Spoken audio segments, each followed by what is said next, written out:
Okay, we are live. Thank you for tuning in to the second of our cast interviews with Kent State. I'm going to be joined by producer Suzette Pluck, who's coming on with me now, and then we're going to introduce you to. We've got 6 of our cast. I thought it was 5 originally, but we've got 6 who are playing 6 of the injured students who were injured on the day at Kent State. And we've had a few technical difficulties today with getting this to all sync up correctly, and for some reason we started streaming something completely different live. This is going to stay up online, so if you went into the wrong link, we do apologise. Getting the nuances of Facebook connecting to Zoom and all the rest of it is all a bit alien for us that are over the age of 35. But we seem to be up and running now. I can see us live. It's working. Lovely. So this is an interactive interview. So if you've got questions for our actors or ourselves about the production, please put them in the chat. We'll keep one eye on the chat as we go, and we'll try and answer any questions as we go along. So I'm just dropping this link to a few places now. I'm not sure if this link is the same one as the one that we had earlier. I'm a bit uncertain about that. It is different. It is different, is it? Okay, so I'm putting a new one up on Twitter then. I better delete my previous one then, hadn't I? Yeah. Oh, damn it. I was so organised. Everything was going really well. And so, yeah, it's just such a pain. But what can we do? Technology has not been kind to us. So, Suzette, do you want to just let our people know who we're going to be meeting today? Yes, today we are going to be meeting the actors that are playing the injured students that were injured on the fateful day on May the 4th, 1970. And so, do you want me to give their names or? Yeah, perhaps if you want to tell our audience who they are and who they're going to be playing, and well, I think we'll get them in because they've been waiting very patiently. That's our first question to them. Who they're going to be. Yeah, so actually we'll let them introduce themselves. So we're bringing our cast in. Apologies for our technical difficulties. We went to great lengths to try and get this to function properly, and it was a little bit of a nightmare. Somebody's got their sound on an alternative machine. You might want to mute me so I don't hear myself speaking. Do you want to introduce our cast one at a time, Suzette, and then they can tell us who they're playing? Right, so I'll go. I can see Ronni Elson. Who are you going to be playing in our production, Ronni? Can't hear you. I'll be playing Robbie Stamps, which was one of the injured students at Kent State on the day. Okay, thank you. And who else we've got? We've got Sebastian right down there in the corner of my screen. Can you hear me, Sebastian? Going to Paul Brennan. Can you all hear me? Mm-hmm. I can hear you, yes.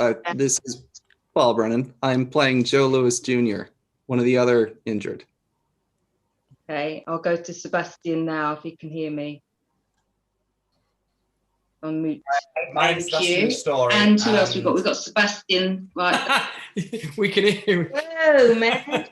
Hear me, Sebastian? Yeah, I can. I'm playing Dean Khaler. Going to Paul Brennan. Can you all hear me? I can hear you, yes. This is Well, I can tell this is going to be hugely entertaining. It's going to be a lot of fun. Thank you, Paul and Sebastian and Ronni. And we go to Tyler up in the corner there. Tyler Nielsen. I'm playing James Russell, one of the injured students, among several other roles. Several other roles. And Ollie Norfolk. Hi, I'm playing Thomas, or Tom Grace, who's another one of the students who was injured in the shootings. Yeah, there's 9 students that were injured on that day. And last but not least, we've got Ed Glennie. I can't hear you, Ed. Can't hear you for some reason.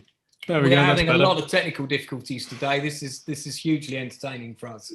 Oh yes, marvelous. Is that better? Is that? Yeah, is that that's much better. As long as these Marvellous. happen now and not when we're performing on Sunday. Yeah, I mean, one of us can play the other one if necessary. Is anyone here? Is anyone here a ventriloquist? I mean, that always seems like a good idea. Yeah. Fantastic. But yes, I'm Ed or Edward Glennie, depending on how formal you want to be, and I'm playing the younger Alan Canfora, who is one of the injured students going to KSU. Fantastic. And perhaps for the benefit of those watching, actors, if you could do what I've done and just change your name so you've got your name first and then the role you're playing next to your name, so people can keep track of who's who. If you could do that for me now quickly. If anybody can't, I can change it for you. Brilliant. Looks like Tyler was first out the gate there. He wins the cookie. Ollie, do you need me to do yours or are you okay? No, all good. There we go. Oh, fantastic. Thank you, Thomas or Tom Grace. Brilliant. So for those watching, as Suzette said, there were 9 injured on the day. There was also John Cleary and 2 others. And Doug Rentmore was another one, and I'm just trying to remember the name of the 9th. I'm so stressed over this whole technical stuff. My mind is going at 90 mile an hour and blanking at every opportunity. But not all. We weren't able to feature all of them, even though they all are in the original film script upon which the production is based on that I wrote in 2003. We weren't able to feature all the injured students. Nor all the parents that we wanted to. A lot of roles had to be cut out because there just wasn't time to fit everybody in, and we had to strip the cast down to a few less. The original number of speaking parts, I think, in the original movie script is about 78, and we're using about 40 actors. And as Tyler said, he's playing about 9 other roles, everything from the butcher, the baker to the candlestick maker. So. Some people have spread over several parts already. What we're going to do is we're going to ask you each a question, and we'll go to you each in turn. If you have got another device somewhere you can hear us, do try and mute that somehow. The first question, I guess, that it would be interesting for us, our audience, to hear, especially as you're our younger cast members, our younger actors, you're all the right side of 30. What was your knowledge of Kent State prior to the production? It's a 2-part question. And if you had any knowledge of it, did you also know about the trial, the civil trial that occurred in 1975? This is prior to the production, prior to getting involved. I'm going to throw that question to our American cast first. And we're going to go with Paul first, who's playing Joe Lewis Jr. Well, I suppose, I don't know if it either started with Neil Young's lyrics, of course. There's also another great song by Barbara Dean called The Kent State Massacre, which is from a great album called I Hate the Capitalist System. Or if it was, I think The Photograph was probably where I first heard about it. Browsing through one of those Time magazine, 100 photographs that change history. Seeing that picture and not understanding quite the context of it and learning about it later. I think that's where my understanding of it began. But I never knew anything about the trial. And I have definitely learned learned far more about Kent State than I ever had my first 25 years being part of this production. So that's very interesting. Thank you. So Tyler, if we go to you, second American cast who's here today, sporting his bushy tash, especially for the role. I'm trying to think. I feel like I had some knowledge of it growing up. I grew up in a household that my mom is big into history, so watching historical films, documentaries, reading that kind of stuff, and learning about it was kind of par for the course growing up. But the thing that I can like pinpoint is my first interaction with knowing about it was probably 8th grade. I had a pretty fantastic history teacher who dove into it, but I don't think I gained a real understanding of, the extent of what happened and the full meaning of it until much later. And I definitely didn't learn anything about the trial, at least that stuck with me. Because when I started reading the scripts, I was blown away by just how much I hadn't learned in school, especially given that I felt I had a fantastic teacher for those kinds of things. So this has been kind of an eye-opening experience for me too.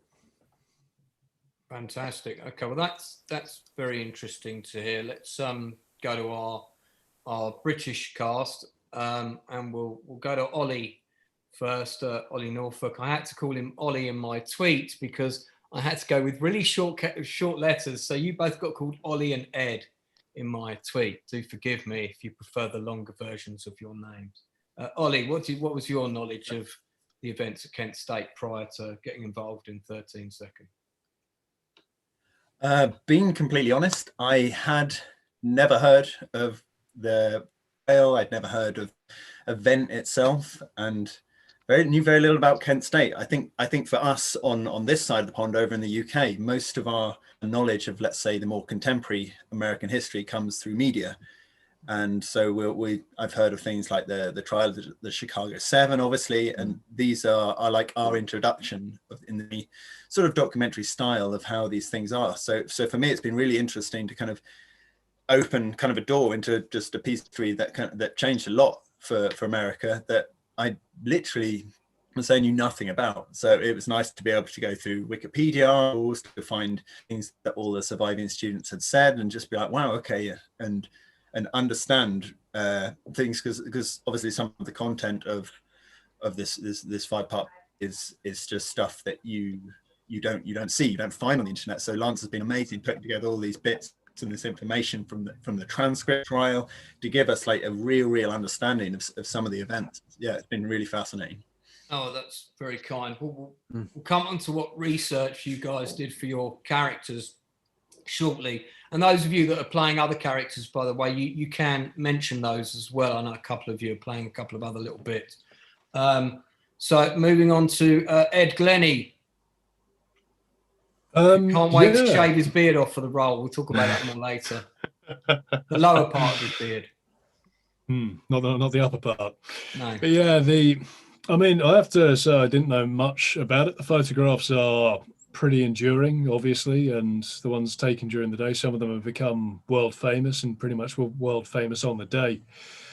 But yeah, knowledge of the event was pretty low, I have to be honest, and knowledge of the trial was non-existent. I think, again, as Ollie said, most of the information we get about contemporary American history is more about what news media reports, and that's really about it. So you don't really get to know a lot of these things after their flash in the pan moments of, the moments of fame, and then 5 years after the event, it's sort of gone out of the public consciousness to a large extent. Thank you. Sebastian. Yes. Same question to you, sir.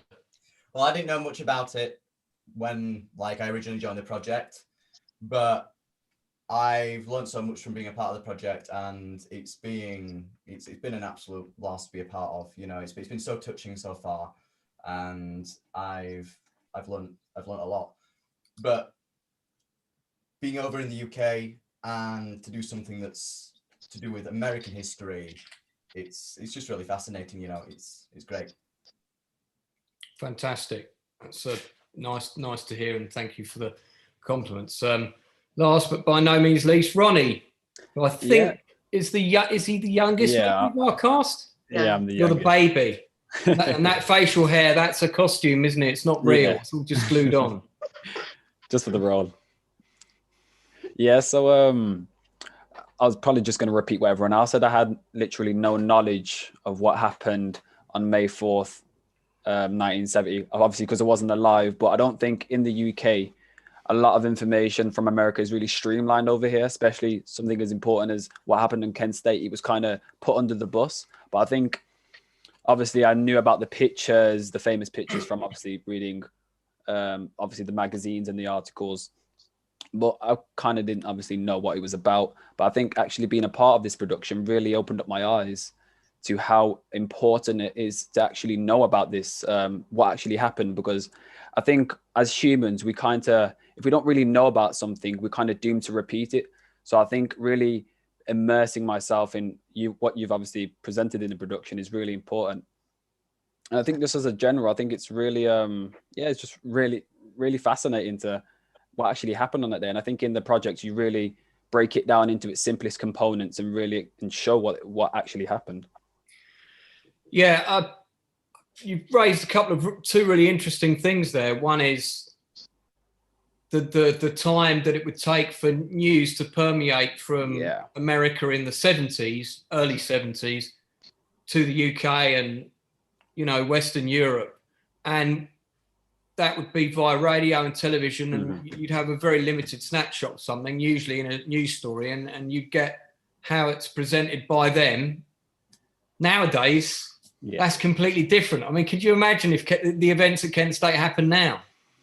With people with phones everywhere? I don't think it would. I don't think it would happen. Or I think soldiers deployed in a situation like that, and I don't think they would be deployed on a campus again in American history. Certainly hope not. But I think if troops were ever deployed in a similar situation, they were deployed against the Teamsters strikes, of course, and things around that era. I think there would be a lot more caution about using heavy-handed tactics in order to disperse rallies and things of that nature. I can't see it happening now. I'm going to touch wood saying that because I don't want to, tempt fate. I'm going to let Suzette handle the next couple of questions. We're going to dig into your careers a little bit now. You're all sort of at the relatively early stages. I think some of you've done a few more things than others, but I'm going to let Suzette take the next question while I go and do some technical things quickly.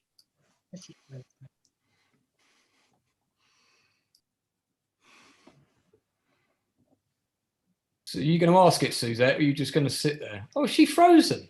The technical problems are coming out of the woodwork. Oh. Hello. Yeah, we've got you now. Sorry. See, I said I'll go and sort some technical things out, and you seem to have froze. Go for it. Do you want to ask the question and take it around? To ask the question. I'll start with Ed first. How long have you been acting? Blimey. Probably about on and off 3 or 4 years, I guess, thinking about it. I mean, I really fell into it, to be honest. The first experience I ever had with anything involving the industry was probably about, I'm trying to remember now, probably about six years ago. Yeah, 6 years ago, which was down to the fact that I had, the proper long hair and beard look, and there was a lot of medieval stuff going around, and extra work was paying particularly well. And I did that for a little while in my life, and then I moved on to doing some fight work and some training for stunt work because it was more fun. It tied into a skill set I already had, and it paid a lot better, considerably better. And then again through that, I got involved with a few friends of mine's low budget and student projects, which it just sort of grows from there, really. And ironically enough, I decided that 2020 was going to be my acting year. So come February, I just got back from holiday, and I thought, you know what? I like the acting side of things a lot more than it's not that I don't enjoy the rest of it, but the acting was something I really wanted to do. So I came back February 2020, and I thought, right, this is going to be the year when I really pushed the acting side of things, which it has been, don't get me wrong, but in not quite in the way that I imagined. Yeah, we had a lot of fun in 2020, but it was all very Zoom-like, wasn't it? Lots of scripts, but Yeah, I mean, that was 2020 was responsible for the Outcast already existed. The Outcast was set up in 2019, and if you go onto my blog, people can read about the whys and wherefores of that. In fact, I'll whack my blog up in chat in a minute. But yeah, that's how Zoom and said the dreaded Z word. Sorry, and doing stuff online together is really how this came about. So yeah. So that's Ed. Suzette, who's next? So next is Ollie. Let's ask Ollie, how long have you been acting, Ollie? I've been in the industry in various different forms for about 10 years. So I originally trained technically in musical theatre. I worked as a dancer. I worked in the modelling industries. I did a bit of choreography. I did some kind of all sorts of that side of thing, producing sort of my own short films and a little bit of theatre, and just sort of getting into other things. Most recently, I've been doing quite a bit of motion capture work and stunt work. So I've shifted into like the very physical things. But again, like I think I was around 2020, there were a couple of other business, non sort of acting business related things that I was doing that were taking up too much time, and I was getting to that point where I'm like, right, I need to get rid of this and I need to focus on like what I want to do. And then just like Ed, we all kind of got caught in the storm. But again, it allowed me to kind of sit back, take a step back, refocus my time and go, okay, I need to be back performing and creating full time. And yeah, it kind of opened back up those for me, which is something that has come out a bit positive for me in some ways, mentally and physically. Yeah. Lovely. Right, Sebastian, how did you get into acting? Well, I started acting in small theatre groups over in, well, where I am now, West Yorkshire, and I've been here during the pandemic with my family. And before that, I graduated from drama school, and that was in 2020. So I graduated in the midst of all this, but I've been acting throughout my life. But it was sort of like at the age of 14, I went to the Royal Shakespeare Company, saw a Shakespeare play, Henry IV Part 1. And then later on, you know, I grew into, well, throughout my teen years, I grew into a lot of film and video games, motion capture, voiceover, and it all sort of took off from there. And then, as I said, I trained for 3 years at the Royal Conservatoire. Right. And yeah, and I've just kept going throughout the pandemic. It's been, you know, it's been such a tough year for everybody. And being a part of this production is just going to be so cool. You know, it's going to be something that's so relevant to everything that's, you know, that's going on in our current times. Yes, it's true. Yeah. And Ronni, the baby, how long have you been in acting? I feel kind of ashamed to say how long I've been in acting, to be honest. I've only been in acting for about 6 to 7 months, which sounds absolutely bizarre when I say it out loud. You're at drama school now, aren't you? Oh, no, I'm at a theatre school in Birmingham. Well, I mean, you know, theatre, drama, it's kind of, I would put them in the same ballpark. So I think we can say yes to that. Yeah. So I actually, in the midst of the lockdown, being in the 7-month lockdown, I was originally doing an engineering course, which I didn't really like. So then I obviously was exploring my options, doing different courses, and then obviously appeared acting. Especially when I looked at the Birmingham Theatre School, it was more theatre-based training. So that really caught my eye. So then I obviously went to the open evening, attended, and now I'm currently doing the course. But I've only, literally, I don't really have a career to talk about. I've only been in one past production, which I actually did in the midst of where lockdown was off and on. I was very fortunate to do it. It's actually on YouTube. It's the Birmingham Theatre page on YouTube. You're actually able to watch it. It was a Grimm Tales, a fairy tale based on a Grimm Tales story called The Three Little Men in the Woods. And I was fortunate enough to play 2 characters, the first little man and the man. And I think that was that was the first time I got a taste of like acting. Like it was absolutely amazing being on stage, even though I might have not have been in front of a massive crowd, but just to sense that feeling of when you're on stage and you're kind of positioning yourself and you know what to do. It's just an amazing feeling. Yes. But yeah, hopefully in the future, got a lot more to talk about. You got dragged into this by me, which is nice. And then we're going to ask Tyler, how did you get into acting? How long have you been acting? I was trying to remember this. My first play happened when I was 9. So I've been acting for like 22 years, if you really count all the way back.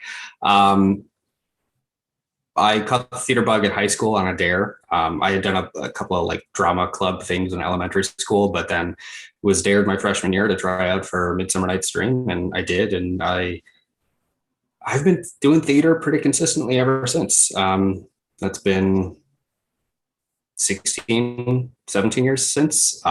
Went to University of Illinois at Chicago to study at the School of Theater and Music there. It's a conservatory style program. Graduated with a BFA, and since then I've been doing storefront theater and low budget film in and around Chicago. I've worked with companies like Prop Theater, where I've met Paul Brennan, Terra Mysterium, Ghostlight Ensemble, Collaboration. I'm just continuing to try to build out the people with whom I work, and I'm thrilled to be a part of this group. Wonderful, thank you. And so, Paul, on to you. So I didn't realise you knew each other. When we're in rehearsals, we just go, don't we? We've been in a show together, yeah. Yep. We played angry protesting teenagers. So We did. We actually got to swarm Paul Carr as reporters together once before. that is true. Yeah. So besides that, I mean, I guess I've been acting my whole life. It helps when you don't really like who you are in real life.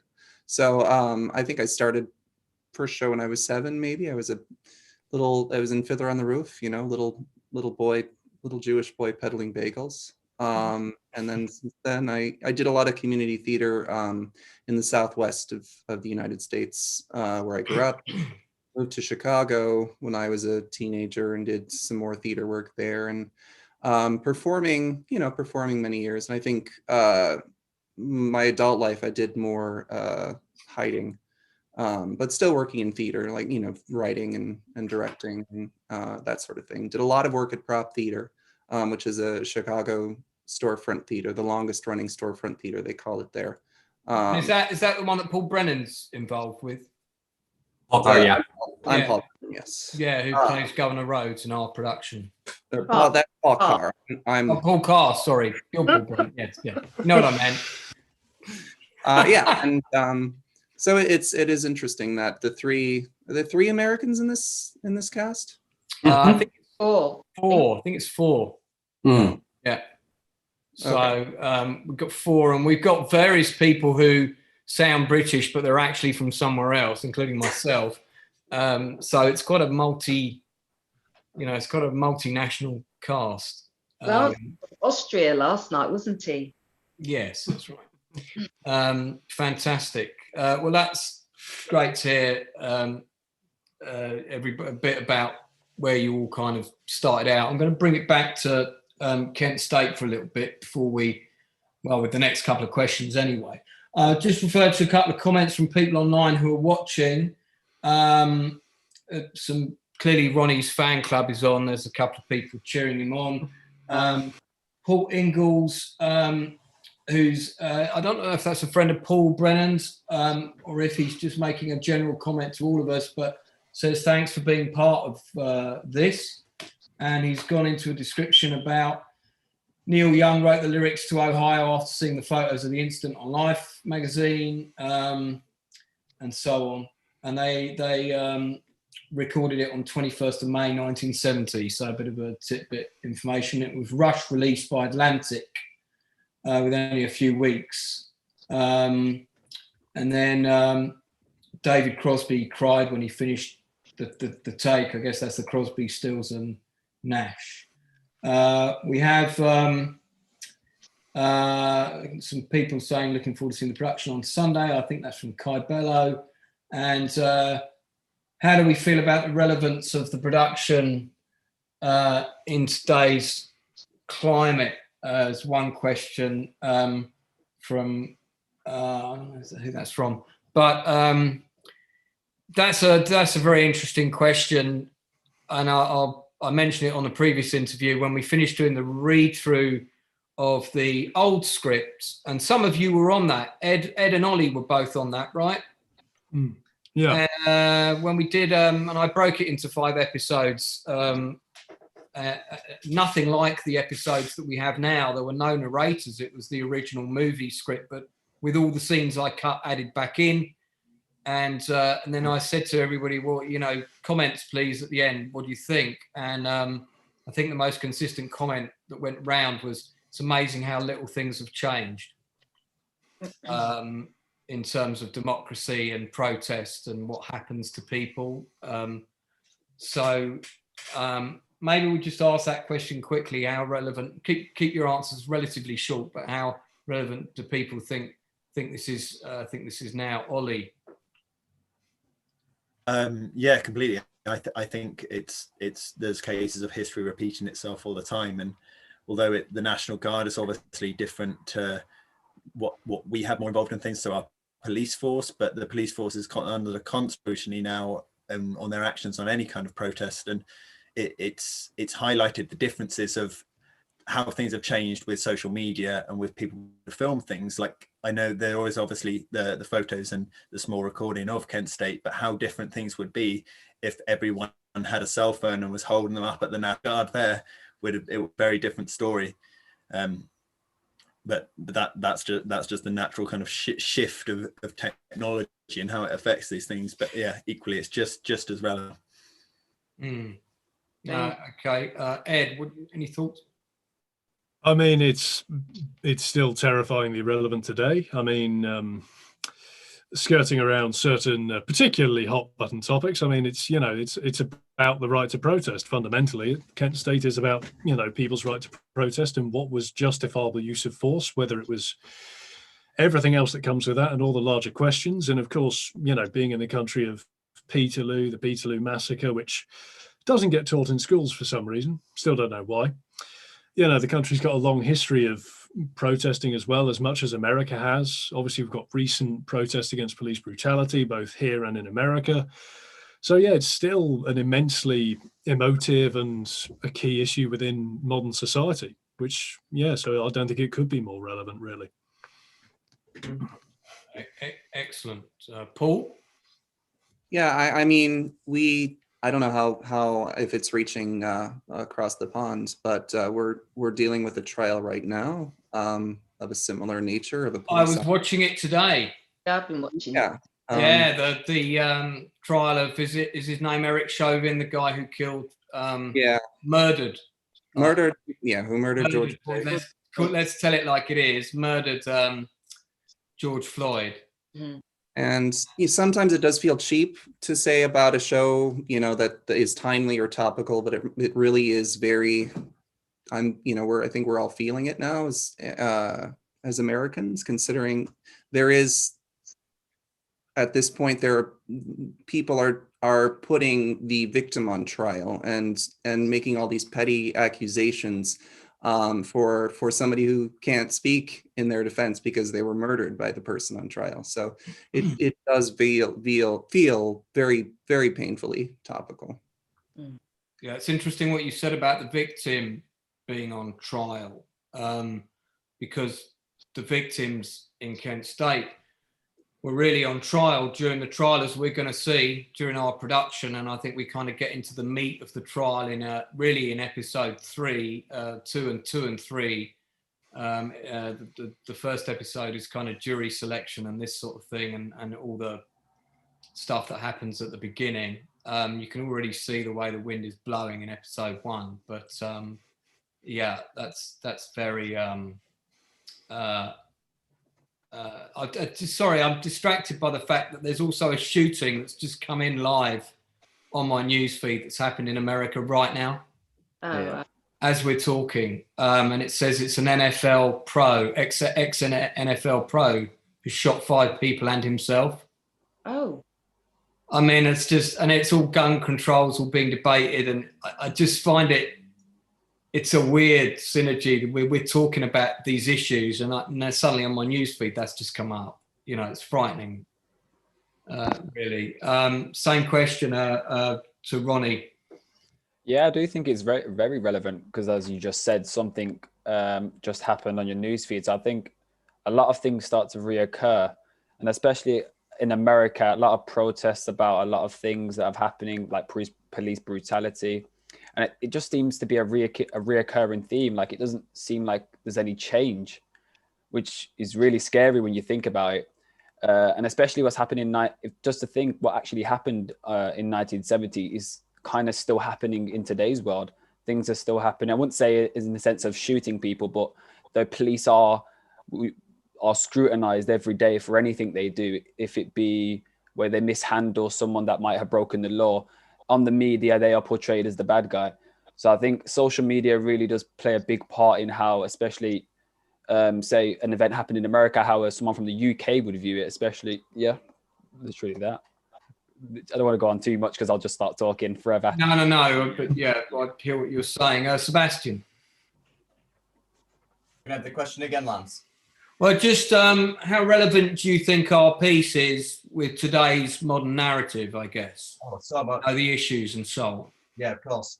I think with everything that's been going on in the world at the moment, and to be doing something that's as, you know, such a sensitive subject is really, you know, I feel like when I first started on the piece, it made me feel really emotionally connected to it.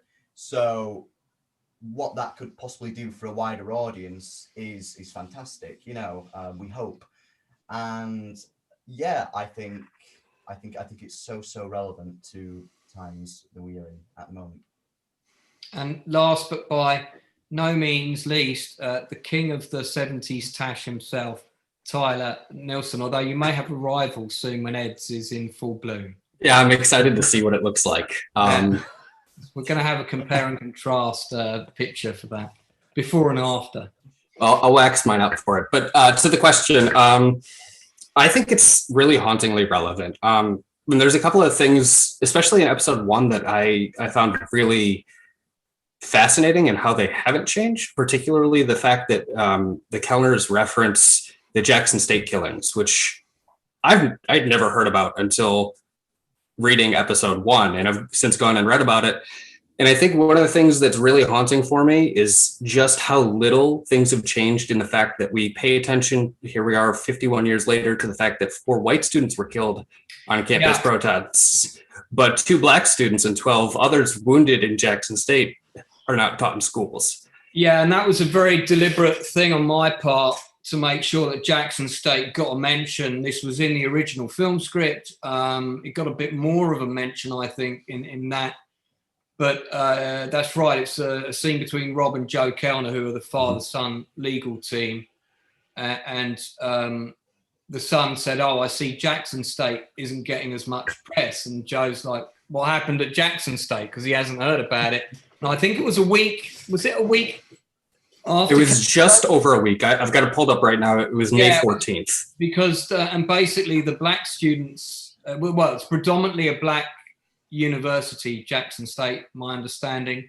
Mm-hmm. And they were protesting about what had happened at Kent State, I believe. And there was a massive deployment of police that were put out, and they ended up opening fire. It was police, not National Guard, if I remember rightly. That's what it looks like here. Yeah. And they ended up opening fire on the black students, and they killed 2 and wounded, was it 7, something like that? The Wikipedia page I'm looking at says 12, but it's Wikipedia. So okay, so killed 2. No, I'm sure that's more. Yeah. I'm just, you know what my memory is like. So killed 2 and wounded 12. Yeah. So I think it's really fascinating how it's not changed, particularly in that regard as well. But I would push back. I'd say that I honestly don't think that social media would change it a whole lot. I think we see plenty of instances of protests and demonstrations that are met with brutal excessive force, especially here in Chicago last summer. And students may not be being shot on campuses, but we have younger students out in parks protesting who have their teeth punched out. So, I mean, it's changed in some ways, but social media is not going to stop it, I don't think. No, that's interesting. And I don't know if the Americans picked up on this, but we had a woman who was murdered a couple of weeks ago, I think about 3 weeks ago, in the UK. She went missing. It was a very high profile case because she was, I hate to say it, but she was a pretty white woman, young, pretty white woman. So that's massive media exposure guaranteed in the UK straight away. And this young black boy disappeared a week or two later, and how the media handled that was completely different, incidentally, and how the police handled it was completely different. We'll really go off topic if we get into that, but anyway, she was kidnapped and murdered allegedly, and allegedly the person who committed the crime, because he's under arrest, it hasn't gone to trial yet, is a policeman, and quite a policeman in an important unit, who incidentally none of my friends who serve in the Metropolitan Police have ever heard of him. They've never heard of him, this guy. But that begs a few questions. And he'd not been with the police force for very long, and he's in quite an important unit for someone who only joined like a year and a half ago. So there's a lot of unanswered questions about this case. But in any case, this caused a huge protest by women protesting against, violence towards women, and they demanded to have a protest on Clapham Common where the woman went missing. And this was met with quite a large police deployment because, of course, it was against COVID regulations. And I have some sympathy for that because I do think we're tackling a pandemic and we need to be careful. But I also have sympathetic in the same way that BLM, people went out for BLM even though the pandemic was happening, because they felt that strongly about it. And I don't think it was handled particularly well by the police. And the police have a very difficult job. I got sympathy for them on a lot of levels. They do have a very difficult and thankless task.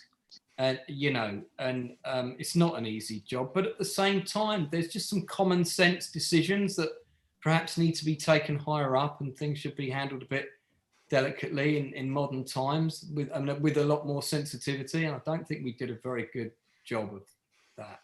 I think it's so heightened at the moment as well. So whether you're in a police uniform or you're protesting, I think things are very heightened, and the clash that's occurring doesn't look good, and it doesn't make people feel better that we are progressing and people are being heard in regards to rights to protest and the pandemic and police. So yeah, I think those type of things have to be really looked into for any kind of change. So Suzette's going to take us on to our next question for our cast, which is very Kent State relevant, and this is to do with research. Take it away, Suzette. Yeah, so you got your parts and your characters, but what did you do for research in regards to finding out as much as possible about your character? We'll start with Sebastian. So I'm in the process of the moment of speaking to the wonderful Dean Khaler, and he's lovely. And yeah, hopefully we're going to arrange a meeting at some point to have a proper conversation. Yeah. And yeah, I looked a lot up on the internet to find out more about it, but I feel like, because there's so many sides to the situation and so much that the internet that is on the internet, I feel like it's best to talk to the people that know the most about it. Because you're lucky enough to have the character you're playing, Dean Khaler's still alive and well, isn't he? So yes. So you're able to go straight to the source. Mm-hmm. That's interesting. Thank you. And Ronni, what have you learned about your character, Robbie Stamps? I think online, as Sebastian was saying, there's a lot of information surfacing on the internet about so many different things, and I think it's so hard to pinpoint, especially my character, because even though he was injured, he doesn't seem to be on the top priority. It seems to be a lot of other characters like Joseph Kalner, Governor Rhodes. He kind of was like underlined, and you didn't really see a lot of him. So I really had to dig deeper into finding information on him. I did find a lot of information about actually how he still attended Kent State even after the shooting and actually graduated. But I think it's a lot harder, especially when you're not actually able to speak to the person, say, in like over, if it be over phone or messenger, to actually get their story, because I think it's a lot more purer when it comes from the person instead of the internet, because that's the person actually experienced it. Yeah. Okay, thank you. And Ed, what did you do to research your character? Well, some fairly careful research on the internet, because obviously, as everyone has said, and I will reiterate, especially with something which is still a divisive matter in the United States, you have people who, Googling it is, there's a few people where they've written things about, Kent State, and, they're sort of trying to propose that they have the real truth about the matter, which is quite ironic, really, when you think about it. If you're still saying that 51 years after the event, the truth still hasn't been heard, I mean, that's pretty damning in some ways. But some more judicious research found an archive of the Kent State Examiner, which is a newspaper. It's an online archive with pretty much all the issues that they had.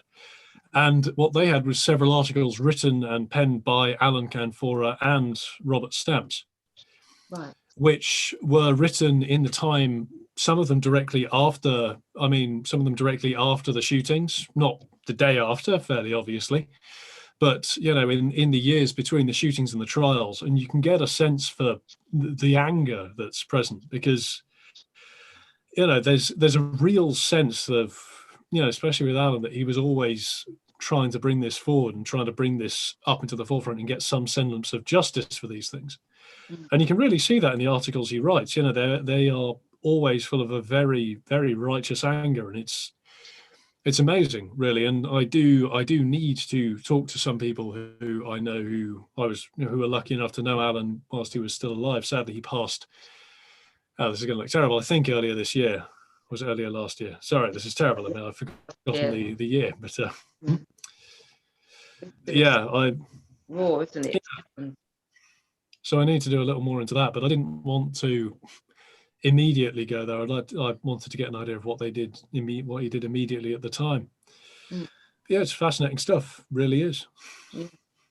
Alan passed away, just to clarify that, he passed away in December, just as we had greenlit the project, because there was a lot of back and forth about whether we were going to do it. And I think just before Christmas, we told everybody on the Outcast, okay, we are going to do this. We've done but the scripts have got to be rewritten. I'll rewrite the scripts in January. We'll cast towards the end of January, going into February. We'll start rehearsing in March, April. And basically, and I had corresponded with Alan. I corresponded with Alan in November. And, just sort of, do you remember me? Because he gave me a lot of help with the scripts back in 2002, 2003, the original script. And it wrote me a really lovely message thanking me and just saying, oh, yeah, no, this is great that you're doing this, but I can't commit to anything. And I was like, well, that's okay. We don't need you to do anything. I just wanted to let you know this is happening and we're going to do it. Kind of wanted his blessing, which I got. And then within a few weeks of that conversation, he was gone, which was just, it was, and I think he passed away, I think on the 26th or 27th of December, right after Christmas. It was a real blow. And there was a moment where we thought, should we still do this or not? But having spoken to the people who knew him, they were absolutely adamant that we should. And so that was sad. But there's a lot of video footage of Alan talking about Kent State online, so Ed's got those references, of course. Yeah. Who was next? Ollie. Did I ask Ollie? I'm confused. By the way, on chat, we have just a quick mention of, before Ollie jumps in, we have John Allen watching, and John Allen was there on the day, and he was roommates with Barry Levine, who was Alison Krause's boyfriend. He is watching now, and he's in the chat. You can see in the chat, he was so traumatized the next day, he left for Tucson, Arizona, and kind of hid in the desert for 7 years. And because he attended the rally, there was a question as to whether he might be indicted. I guess that would have been by the FBI or so that's interesting. And there's some other comments which I'll come back to later. But yeah, Ollie, take it away. Yeah, just interesting following off the back of that.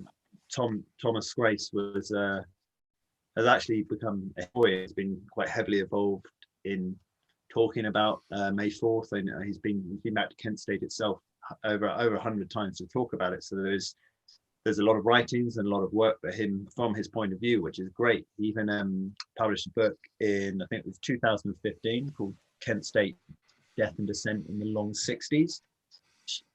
Isn't just about that event, so it has some other stuff in it, but has a lot of his thoughts at the time. I think like the other guys have said, there's so much out there now on the internet, because it is, again, our relatively near history, that we're fortunate to be able to seek out these things and try and find our interpretation of what that character would be based off the script as well. Because I think a lot of the interpretation, again, can't be a carbon copy of reality. It has to be informed by the words in the script as well, and how that character develops, etc. From the text we're given, from an actor point of view as well. You give it that sort of blend between, this isn't strictly word for word exactly what happened. It's an interpretation of it, which gives it that space for having some individual interpretation of it based off the words we're given in the script, I think. Yeah, create the energy for the character. Yeah. Thank you. Who are we going to next? We go to Tyler. So for James Russell, my research has been limited because I joined as James Russell a little bit later than most of the other gentlemen here. But the research I have done has been really interesting. I found it fascinating that he and Joe Louis both ended up in Oregon and became pretty good friends, which is interesting given mine and Paul's past together. I found it very interesting reading some of the claims and reports of what James did immediately after, and how he kind of just hobbled back to a dorm and ran into a friend who helped get him to the hospital, or I believe the police actually took him to the hospital, but his friend helped get him out of the hospital away from the feds, with whom he then hid with for a few days.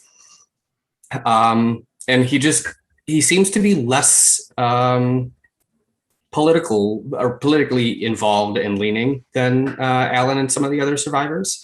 And I know that it definitely traumatized him very deeply. And that's part of why he moved out to Oregon, to try to escape the past of it. And one of the quotes I found really touching was, I had a great, I'm paraphrasing obviously, but he had a great time at Kent State, with the exception of one very bad day, he said. Yeah. And I really feel for him, because he tried to go back and earn his master's at Kent State, and he was rejected. So James really kind of just leaned into enjoying the rest of his life as much as he could after the trial, and was a very optimistic person. I've done other research for some of the guardsmen that I'm playing. There's less out there for them. They were far less public about things, but there are definitely some conspiracy theories and those truther articles about Myron Pryor in particular, which are a fascinating read. Yeah, because there are kind of three villains, I think it's fair to say, three main villains in our piece, and Myron Pryor is definitely one of them. Mm-hmm. You've written him very well. You were casting that role before you were casting James Russell, and actually we didn't want anybody playing guardsman who was also playing a student, so I think you're one of the few exceptions. I think some other people might be playing odd guardsman lines here and there, but it's a fun duality, that's for sure. Yeah. And each are going to have completely unique hairstyles during the production, which is going to present a challenge. Who's next, Sue? Go to Paul. Yes, well, I think very much like James Russell. I think I had, doing my research, had found just how much Joe Louis is at at peace with everything that happened then. And it is an interesting, I mean, I feel very blessed by how, I wouldn't say he's quite outspoken the way Alan Canfora was, but he's very open just about everything, all the events that happened. And he speaks as someone who is no longer angry, which obviously is not that stage of his life that I'm playing. But he, getting from all of his insight and his wisdom and just how detailed his account is, as someone, somebody with that kind of traumatic thing happen to them, it's quite amazing just how much he remembers and how much he's willing to speak openly about. So that has been very helpful. Did you get to actually speak to him then? I have not, no, but you just read the interviews and things, and many interviews, and he actually made a film that, Lance, you were kind enough to send me. Yeah, I found the link for that, and really thought you should see that. And that he made that quite some time afterwards, I believe. There is a lovely quote where he says, dissent is what makes America great, which I couldn't agree with more. And it feels like that philosophy really, there's an optimism, that I guess I put into my portrayal of him. There's also the privilege of him being sort of a romantic interest of all the students. So I just dive into my own experiences of being in love, all three. Somebody who's watching earlier, John Reed, he pointed out that Theresa May made a lot of cuts to the Metropolitan Police. I remember those being made at the time. Fair comment, and a lot of complaints about that. And there's some interesting information about the guy who got transferred over from the nuclear security, I think nuclear sites or nuclear constabulary, because he had a gun license. But anyway, that's a whole other topic. So that's the next written piece. Yeah, some other comments about people, very keen to see the production. But thank you for those pieces of information, John Reed. I think it's a fair comment to mention those. So had we covered everybody on that topic? I don't think we did. Did we do everyone? Has anybody not covered that? The research for the role question? Did we get everybody? We did get everybody. Fantastic. Okay. I'm also playing one of the guard, and I don't know much about the guy. He's actually he's an amalgamation, two characters combined, called Harry Smith, I think, in our script. And he's based on, I think, Leon Smith and Harry Jones, if I remember rightly. And the testimony of those two witnesses has kind of been combined into one. And I'm because I only know the character from what the text is on the page, I'm basing my performance and approach to him purely on the way he answered his questions, because that's the version of him that we know and we see in the courtroom. And he was pretty mean from some of the things that he said, and also apparently pulled a pistol on a student and threatened to blow his head off. And this is before the 4th. This was on the night before that. So so I've kind of gone with some fairly aggressive instincts on that performance. So people, I think my character turns up in episode 3. So our next question then for the actors, Suzette, I think it's about biggest challenges, isn't it, in relation to this particular production predominantly? But you can mention other things as well. Suzette, was that the question? I believe it was. That was the question. What is your biggest challenge as an actor, and especially in these times as well? Maybe in terms of doing a production like this, but also just generally, you can, and again, but keep the answers fairly short. Sebastian, go with you first on that one. I think it's keeping the performance as true, honest, and authentic within the confines of Zoom. I think that's a real challenge, but I think it's absolutely possible. I think there's been so much marvelous stuff done on Zoom over the last year during the pandemic, that coming out of the pandemic, doing something as as touching as this subject is sort of pushing the boundaries out there a little bit, which is really cool, I think. But also it's a challenge because of the subject of the matter, because of the events that happened, and we want to tell them to the best of our ability. Good answer, sir. Fantastic. Paul Brennan.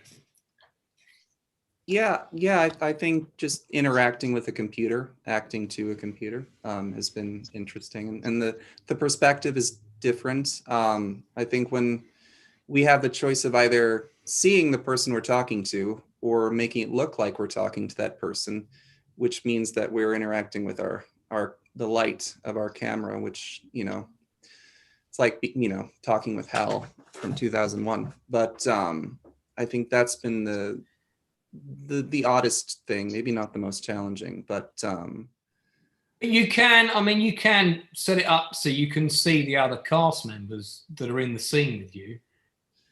Yeah, but it looks like I'm looking elsewhere when I'm looking at them. Yeah, I get completely what you mean about that, because in terms of where you put your eye line, yeah, it's very difficult. Yeah. Yeah. I mean, if you're working off of a Mac with a fairly wide screen, I do find you can shrink the box really small and just put it just below the camera. And I find that can get you more or less the correct size if you feel you need that to see the other. Yeah, I guess I'm on easy street from here. Why didn't I mention that earlier? Yeah, I mean, it's really difficult. It's a new skill set working this as actors as well, that if you're in your home by yourself, you're having a scene with somebody, to be able to, because I quite like it being on Zoom, that you can build up this real energy between you and the other actor, but you also are very aware that you are at home by yourself.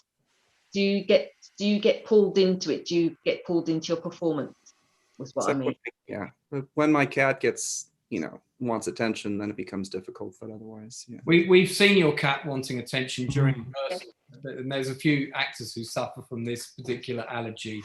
Ed, how are you finding the challenges of doing this production, and maybe just generally? I mean, generally, I was going to say the glib answer for problems as an actor, it's imposter syndrome. It always is imposter syndrome. But yeah, that rather laconic one aside, Zoom always has rather more. I find it's almost in a slightly cynical way the worst of all the worlds. You've got the pressure of it being a theatre production where nothing stops and you're not allowed any breaks. But you have to be your own camera operator, sound operator, lighting operator, technical operator, and in some ways editor if you have costume changes or background changes. But on the other hand, you still get the same feelings when a scene goes really well, and you still go into the rhythm of it and you really start to feel it come together. I mean, this isn't the first one I've done. I was also on Persecution, the Trial of Colin Stagg. Go watch that. It's fantastic, by a very talented company, exceptionally well written. There you go, Lance. Oh, I know. And the check's in the post, eh? Thanks. Yeah. Never miss an opportunity to plug it. No, it is genuinely very good. But that was a really good. That was, I think, a bit of a baptism of fire for everybody involved as to the unique perks and unique pitfalls of working on Zoom, and also how you can make it work to feel more natural. Because if you're not careful, it does feel either to oneself or to anyone watching a little on the unnatural side, because it is many people in many boxes speaking to each other. Yeah, and trying to control what the audience sees and hears and making that more interesting as all that's happening is a challenge as well. One that I can't wait to handle. There's so much going on, and you're trying to follow the text, and there's also some sound cues, and we can share sound in certain ways but not in others, because we also have to share pictures, and we can't share pictures and sound quite the right way, so that there's some scenes that we're going to have music in and not going to have music in now, and all of that stuff has proved really challenging for sure. That's definitely my answer to that question. Busy. Who else has not answered this question yet, Suze? Many. Ronni, how are you getting on with the acting I think the biggest challenge is probably what Ed reiterated. It's like actually you're confined to a box, so you need to kind of take yourself from the environment you're naturally in, maybe your room or wherever you are in your house, and kind of put yourself into that mindset where you could be literally in a room one-to-one with a character and you're just speaking. But I think the hardest bit is making it natural as possible, because when you're obviously, my eye line might be I'm actually looking at you, but it looks like I'm not. So I think the eye line is very important, because obviously when you're drifting around the room, you tend to lose the audience. So, and I think another big issue is probably the internet connection. Say if you have a faulty internet connection, it can really hinder your chances of staying in the actual Zoom call. And I think that's why it's so important, as Lance reiterated, in many rehearsals to have a what's the word again? A female and a male cover, just in case someone actually does lag out. So we always are reassured that someone will say the line. But yeah, that's all stuff we've learned from doing this before. And we've had people drop out of a scene 5 times before, mentioning no names. Thank God that person isn't our lead this time. Who you are. Oh. But I think also you need to check around the house to make sure no kind of like family members or flatmates are like streaming YouTube or some video or something while you're trying to do your show, because then you might be getting the kind of sort of lag which is very distracting. And sometimes people get a lag and then their line comes out 5-7 seconds after they think they've said it. You can always prove, pretty entertaining at the best of times. Who's next, Suze? Tyler. Well, the internet is definitely hard, especially being on the US side of things. I know that I feel like I have an extra lag on top of everything. But aside from everything everyone has said already, cutting the beard was a big challenge. I love my beard, but I love the mustache and I love the opportunity to show what I can grow. So I'm a little jealous of Ed's beard right now. But joking aside, I think the time difference has been a challenge for me. Not only the fact that it's 6 hours difference right now, but the fact that changed a couple of weeks into the production because we still observe daylight savings time. That first week was really confusing for me. So for me, I could just use an extra assistant to help me plan my life, and then I'd probably be a little better off. I'm so glad at the casting. One of the questions we asked you, what time difference present a challenge for you? And you went, nah, it'd be fine. Be fine. And we've got through it.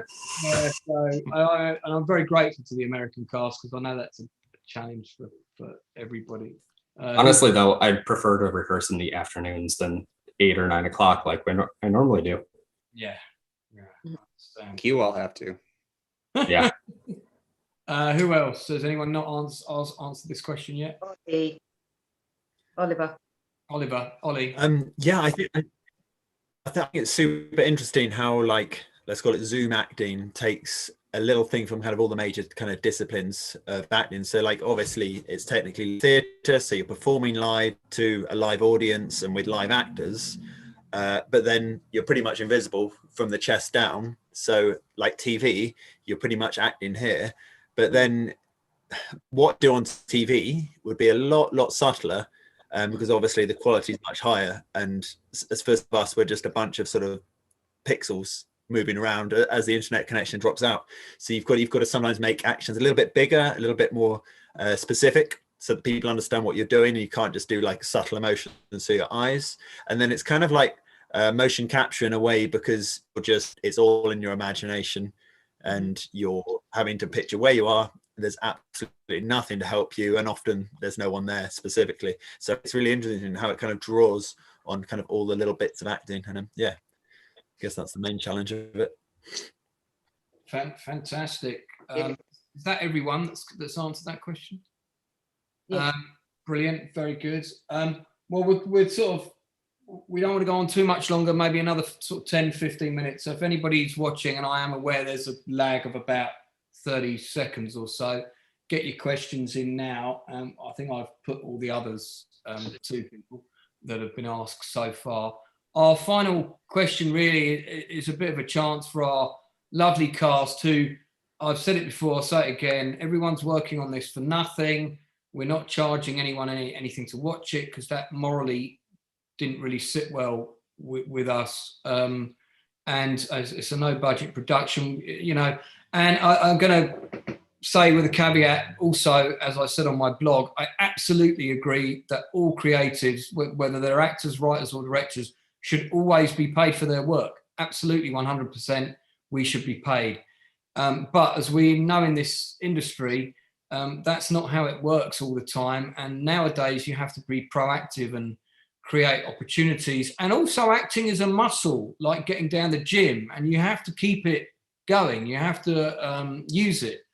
And there isn't always a job on Monday waiting for you so you can go and exercise that muscle. So if you have free time and you're able to commit to something, you have to decide what projects are worth doing and worthwhile and are worth your time. And there was a group of us collectively that thought that this was worth our time. I suggested it as or it just was one of the table reads that we did while we were all trying to keep busy in lockdown last year. And then we were looking for a project to do for our next online performance. And this one, as a court case, seemed to tick a lot of boxes and would work quite well. But we needed a bigger cast. So we're very grateful to those that have come on board, particularly the American cast who I hadn't met previously. I think everybody else on this call, apart from perhaps maybe Ronni and Seb, I hadn't worked with previously. We're very grateful to you for coming on board and giving your time up for free. We can't emphasize that enough. And I do hope you think it's a project that fits that category, of sometimes it's worth doing something for other reasons, as well as keeping the acting muscle going. So with that said, we'd like to give our lovely cast an opportunity just to mention maybe something they've got coming up. And if there's any links you want us to drop in, let me know as well. Or if, last time what we did was I actually went around and found posters and things online and shared them quickly with our audience. So I can do that as well. So great to hear what stuff you've got coming up after 13 seconds in Kent State. Going on holiday is not the correct answer. So let's start with Ed. What's next for you, sir? Oh, shaving your beard off, of course, but after that. And you'll need to unmute yourself, of course. You've fallen into that classic. I'm sorry, I can't hear you. I've done it. I'm sorry, Yeah. So to practice the old American accent again. No, that's all fine. Yeah. Joining Tyler in the amazing 70s Moustache Club, which better than the 1920s Moustache Club, which I've been a part of. That was not a fun time. But I mean, upcoming projects wise, in all honesty, there's not a huge amount of concrete stuff going on, but mostly it's just. Problem is being located where I am, which is on the M4 commuter belt, which to our American both viewers and cast members, it's a bit like being just far enough outside New York City that you can see all the jobs, but just close enough that you can just make them. But they're a real inconvenience, especially when there's a pandemic on. So location hasn't been particularly helpful like that, but mostly I've been writing stuff, table reading, and I think the main thing I've been doing is trying to prep myself a little better for when things start to open up a little more. So get the show reels up, get the skills up, keep everything ticking over nicely. So when things open up a little more, I'm in a much better position to go out there and really get into the work instead of going out there with a half-finished portfolio I had a year ago. Right. Okay. Yeah. Cool. Thank you. And ask Ollie now, please. So specific things coming up. Nothing major. I've got a few little pencils for some projects. So it's nice that there's this sort of feeling that the industry is sort of waking back up a little bit, especially film and TV and mocap. I know there's obviously going to come a little bit later, but for me, film, TV, and mocap work has fortunately just started to come in, and things are appearing for April and May.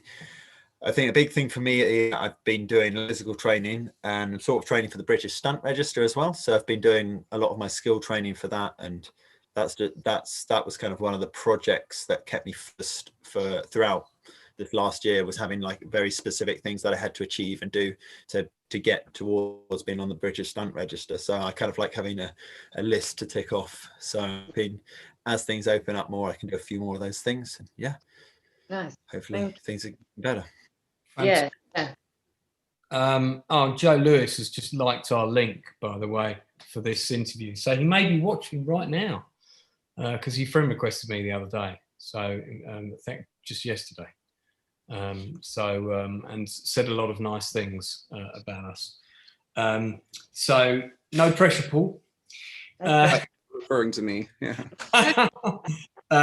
What about you, Paul? What's next? Well, I doing stuff with a theater company called silenttheater.com, and we're doing online stuff. So English folks, you can join into. We just did a reimagining, a sort of digital reimagining of a show that they did 5 years ago called 7 Secret Plays of Madame Capri. So if you go on silenttheater.com, that's theater, THEATRE, not ER. You can see the video that's up, and also Labyrinth Arts Performance Collective is another company. We are doing a film noir radio drama that I wrote. I think near the end of April will be. Say silenttheatre.com. Yeah. Spell ER at the end. RE. Oh, RE. Okay. So yeah. So the English way. The English way, the proper way. Yes. Right. I'm just trying to see if I can get that. Sorry, Paul. Do carry on. Okay, and then the other one is Labyrinth Arts Performance Collective. We'll have a radio drama at the end of April or near the beginning of May. There we are. There's Paul's Silent Theatre Company. Quite a nice website there. Oh yes, There we are. 7 Secret Plays of Madame Caprice. Yes, it was screened in March, but you can watch it now anytime. And then there's labyrinthartsperformance.com,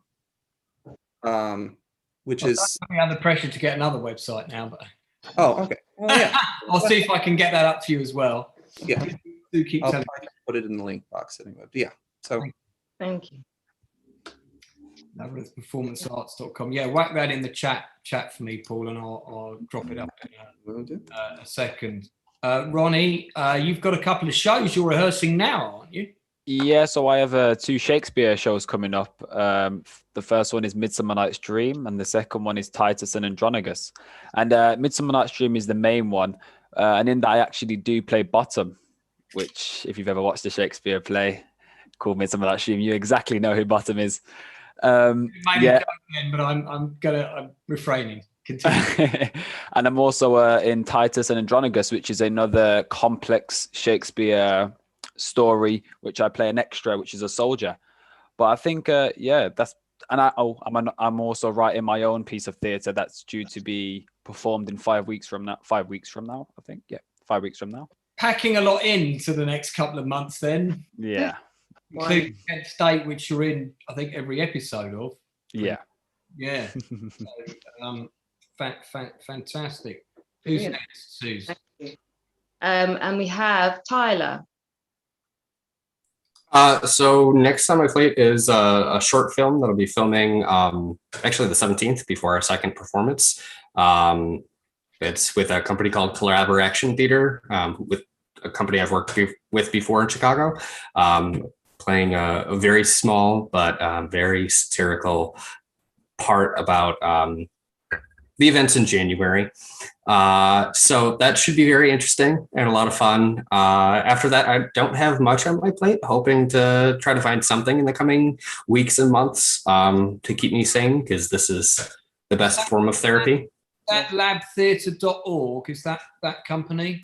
Collaborate, yes, I believe so. Let me double check. I don't want to share it if I've got the wrong one, but labtheatre.org. Oh no, here. I'll draw. Let me get that for you. Collaboration.org. Yeah. Collaboration.org. Okay. Yeah. So yeah, they're a fantastic group, and we'll see what comes. I have not been very outgoing with auditioning lately, but I've been fortunate that things have landed in my plate.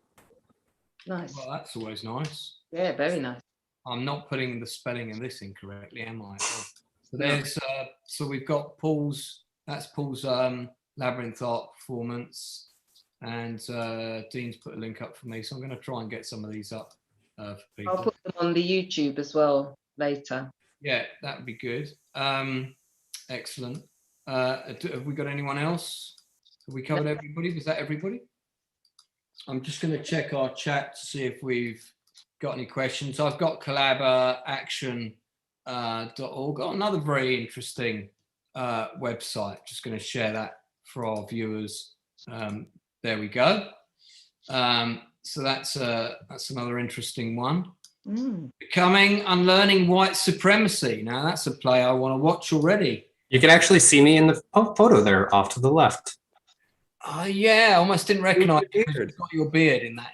Beard and yeah, this looks like a good theatre company. Very interesting. I'm definitely going to check their work out. Guys, if you want to check that, collaboraction.org. I'm gonna just whack up a couple of the other links that people have sent me as well. So we have Enter the Labyrinth? Labyrinth, is that performance.com? Yeah, it's got a silly. Enter the Labyrinth was a British children's television show, 6-part drama in the 80s, which I suspect is probably not what this company's work is about. You won't tell them, will you? But that program was a very cool kids show.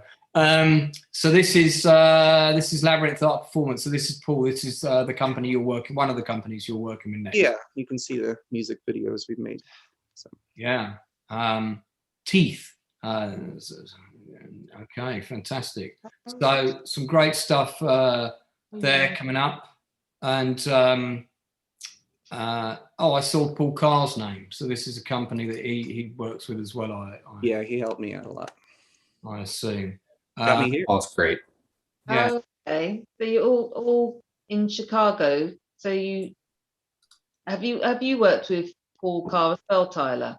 Yeah, Paul's actually the reason I'm in this as well. He sent out an email to a bunch of the Chicago guys he knows, and I guess me and Paul did. And this is Sebastian. This is one of the things you're working on. Yeah, this is the first soul with Cash Star Film Productions, and I started off working on this series as a cast member. I auditioned for the role, and I was lucky enough to get a part in it. And we've just expanded the team, and we're building the funds at the moment. And yeah, so then after I got one of the characters in it, I was invited on as part of the production team, and I was also invited to produce the series and do some small jobs towards going. And that's really cool. And they tricked you, Sebastian. No one ever wants to do that job. Just ask Suzette. Well, I'm one of the, like, we're all sort of producers on it, but I am the credited producer. The series is created by the awesome Bazza Cash. We got Lee Craven on the series, Anne-Marie Malley. I know Lee Craven, yeah, who he spends a lot of time blowing things up as well. He's a pyro. Yeah, he's awesome. And Keely Rawlinson, Lexi's second name, Lexi. Hold on, I'm giving everybody a shout out here. Lexi Skeldon, I hope I pronounced that right. Jason Newbold as well, and we're the production team. And yeah, we've got a whole cast to come with that, and we're sort of at the moment we're making a video to help build the funds to the series with a lot of the team in it. Yeah, like a pitch thing. Yeah, and that's going to go along with the fundraiser. And then at the same time, I've also sort of been working on productions with the UK Actor Support Network, and we've done The Winter's Tale, 12th Night, Dracula, and that's all been really cool because we did that over Zoom. But 12th Night was the most recent one, and we did that with Kate Faye. We had Ian Gelder on it from Game of Thrones, Richard O'Callaghan, Carry On Films, Anna Carteret, Carol Royal, and David Horovich. So some really awesome actors and new and upcoming actors as well. So it was just a pleasure to be a part of. I'm keeping going by writing a fantasy novel at the moment, and I love to write. That's interesting, yeah, because my second book has just come out. Amazing. So I've been doing, obviously, actually I had my first review for it today. I won't go on about that too much now, but diamondsintheskybookseries.com is where I do my blog, including my blogs about Kent State, and people can read about my other work there. Okay, we're gonna round it off now. So I just want to thank our cast for coming on, giving up their Thursday afternoon or Thursday evening, depending on where they are in the world. And we should just, I think, have a final word on Kent State. I said this on the interview that we did, the first interview we did with a couple of the legal team guys who were playing the lawyers and so on. And Governor Rhodes was on that one as well. Paul Carr himself was on that. You know, this is a project, we might talk about things lightheartedly when we're doing interviews and take the piss out of Ed's moustache, which has become a bit of a ritual in rehearsals. But putting joking aside, this is a project that we take very seriously. You know, I think it's important to keep ourselves sane with a bit of levity during rehearsals and during interviews, because we're all dealing with so intensely pressured, stressful times anyway. But doing this project, which was, you know, something that we kind of went back and forth on, will this work? And, you know, how are we going to do it? And could I do the rewrites in time? And I found a way to do that, which I think works really effectively. It's a project we take very seriously. The Outcasts, the production team take very seriously. We were hoping to have Dick and Tolson on with us tonight as well. Just want to wish him well, because he's just come down with COVID and he's actually pretty ill. Not going to the hospital ill, but he's in the rough. I'm sure he'll be fine because he's got a tremendous constitution, but he's feeling very, very rough. So he's in bed with Uncle Lance's recipe for 6 cups of organic ginger, honey and lemon a day to keep the COVID away. We want to send him best wishes for a speedy recovery. A couple of other things. So part 1 of 13 Seconds in Kent State is on Sunday, streaming live at 8 o'clock. Just keep an eye on our channel. I'm not sure we're going to try and do it the same way as we did this interview today. We had some technical issues. That was really annoying. Just subscribe to the channel and, you know, keep an eye on the channel at 8 o'clock and it will come up. I don't want to do an advanced link for it unless I know 100% that's going to work. We had some issues with that today. Tomorrow evening at 7:30, we're doing another interview, and we're doing a small one, be a bit shorter, with Tom Patrick Coley, who's playing Jeff Miller. And the first episode is all about Jeff Miller, and also Josie Ayres, who plays Elaine Holstein, Jeff Miller's mother, who remarried, hence the change of name. 2 more of our fantastic cast.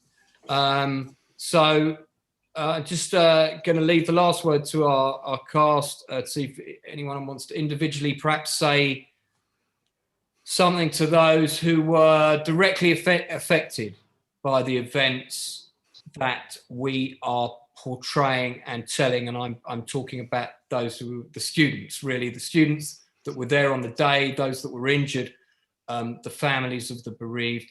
You know, my word on it is we take the project very seriously. It's an honor to tell this story and to make our contribution to the narrative. And I hope it encourages others to take an interest in the events and not let them die away and be forgotten about. Suzette? Yes, it's to think it's 51 years this year, but to me, because we're so immersed in it, it feels very present. And it is an absolute honour to be working behind the scenes and supporting the actors. There's many, many things that I'm doing.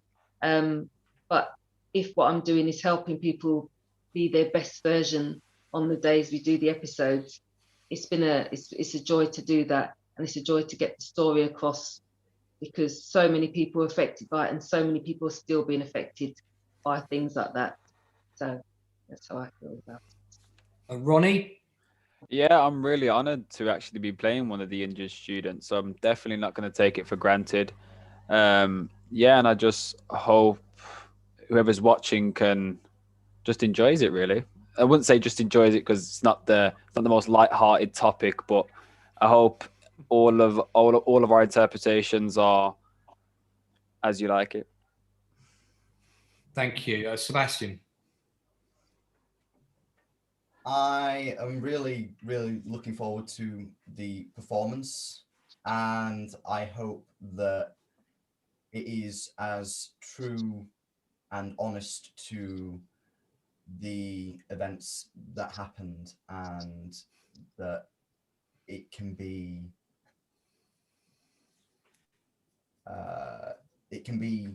something that's really, really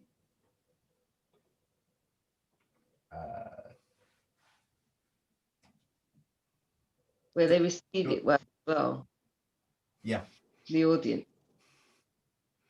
Yeah, sometimes it's difficult to know the right words to say. I completely relate to that. Paul B. Well, I hope that people who watch this will be inspired to fight as hard as these students did, because the fight is still needed, necessary. And my gratitude to Joe Louis, and I'll share his mantra of, dissent is what makes America great. And if he's listening, I hope I got that quote correctly. I'm sure we'll hear from him if you didn't, but excellent. Ollie. Yeah, like it's an honor to be part of something which obviously is still very present in a lot of people's lives who were at the event and are affected by it in the following years. I hope we do it justice, and that we continue to keep being aware of the story, and that it continues to be told. These people who spend their whole lives dealing with it. I know Thomas Grace obviously has actively spoken on the subject, and it is still a part of his life 51 years later. So it is quite a big thing to be a part of that, and I hope for him and everyone else that we do justice. Thank you. Ed. I mean, playing a real person is always something which you have to take with a real sense of it's an honor to do, because you're not playing a character, you're playing a real human being, and someone as impassioned and driven and important as Alan Canfora was. It's, I mean, all you can really do is hope you do it justice and provided the respect and honor that these issues deserve, which is, Thank you. And last but by no means least, the King of Tashes, Tyler Nelson. I guess I'm kind of just gonna echo what most said. I'm deeply proud to be a part of this. I strive to do work that I feel this passionately about regularly, and it's rare to find something like this. And so I hope that we are able to do justice to these voices that have gone largely unheard for the last 51 years. Thank you very much. And just to finish, I'll remind everybody that our performance begins this Sunday at 8 o'clock GMT time, and that will be 3 p.m. East Coast in America. Is that the same time in Chicago, 3 p.m.?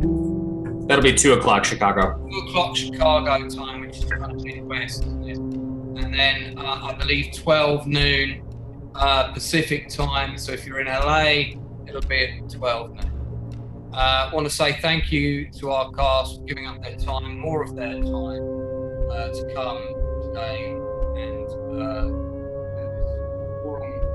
and we look forward to talking to more of our cast tomorrow at 7:30, and then we'll see you all performance part 1. Thanks very much for watching, guys. Do spread the word and the love, and let people know. Do subscribe to the Outcast Creative channel. Spread the word. We would love to have a big viewing episode 1.